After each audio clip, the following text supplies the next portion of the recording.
Good evening, boxing fans, and welcome back.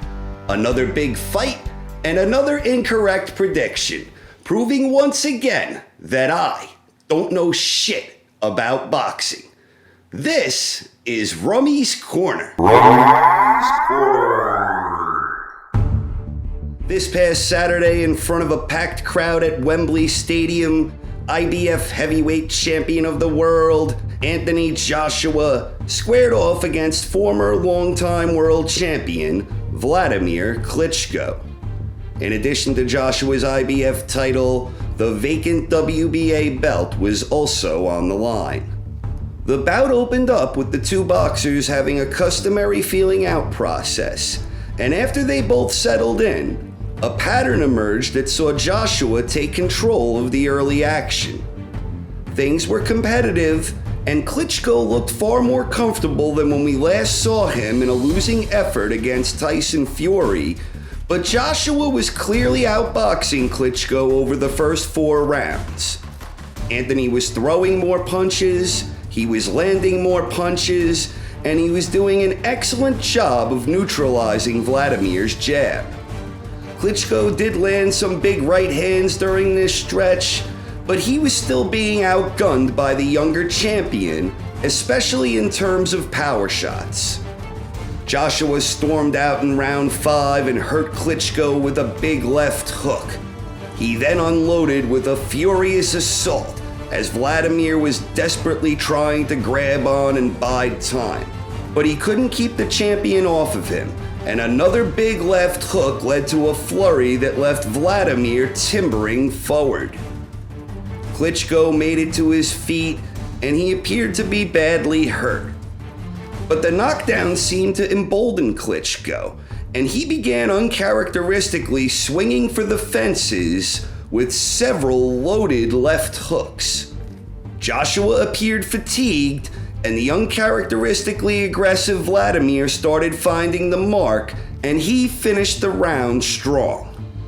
Klitschko continued fighting aggressively to begin the 6th, and with just under 2 minutes left in the round, Klitschko clipped AJ with an explosive right hand that shockwaved him down to the canvas. Joshua made it to his feet, and he appeared to be hurt. Klitschko tried to finish off his wounded foe, and he landed some good clubbing shots for his efforts. But Joshua exhibited veteran-like poise, and he did a terrific job biding his time and spoiling Vladimir's attacks. Klitschko had seized the momentum, and he took control of the action over the next several rounds. Vladimir's experience was taking over, and he was doing a better job commanding the range, and he started using his jab much more effectively. Now it was Klitschko who was throwing more, landing more, and doing a better job neutralizing AJ's tactics. But even though Klitschko was controlling the action, slowly but surely, Joshua began sneaking in more and more good shots of his own, and he appeared to be getting a second win that fueled his confidence. In round 11, Joshua landed a booming right uppercut that devastated Klitschko. Joshua immediately pounced, and he sent the challenger down to the canvas for the second time in the contest. Wladimir looked as if he was finished, but he bravely reached out for the rope and slowly pulled himself to his feet. Cool as an assassin, Joshua strided in for the finish and had Klitschko in trouble again. The former champion was doing everything he could to survive, but it wasn't enough. Joshua overwhelmed Klitschko with a furious combination that dropped him for the second time in the round and the third time in the fight. Klitschko again got back to his feet, but Joshua soon had him in trouble again, prompting referee David Fields to call a halt to the action.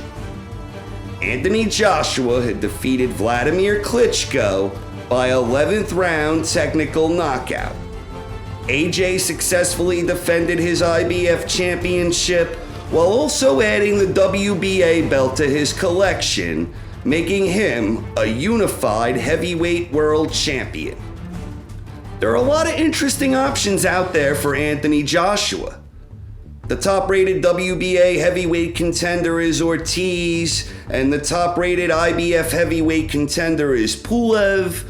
Those are decent fights. Then there is the possibility of a unification fight with WBC heavyweight champion Deontay Wilder, or perhaps one with WBO heavyweight champion Joseph Parker. We also have the possibility of a rematch with Wladimir Klitschko, and that's a fight that can make sense for a lot of different reasons. And finally, of course, there's the prospect of a mega bout between Joshua and the reigning lineal heavyweight champion, Tyson Fury. Maybe Joshua's stellar performance can be something that inspires Fury to return to top form, or at the very least, to return to action. For Wladimir, we'll have to wait and see what he does, but personally, I think this is the perfect time to hang up the gloves and close the book on his long and illustrious career. But he did show that he could still compete at the top level, so he may not be ready to walk away just yet. At the end of the day, I applaud the efforts of both Wladimir Klitschko and Anthony Joshua. They put on an absolutely terrific show, and following that type of battle, I have a new admiration for both boxers.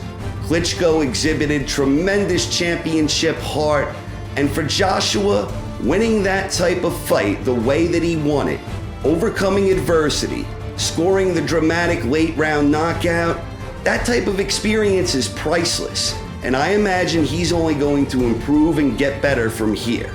What a terrific fight.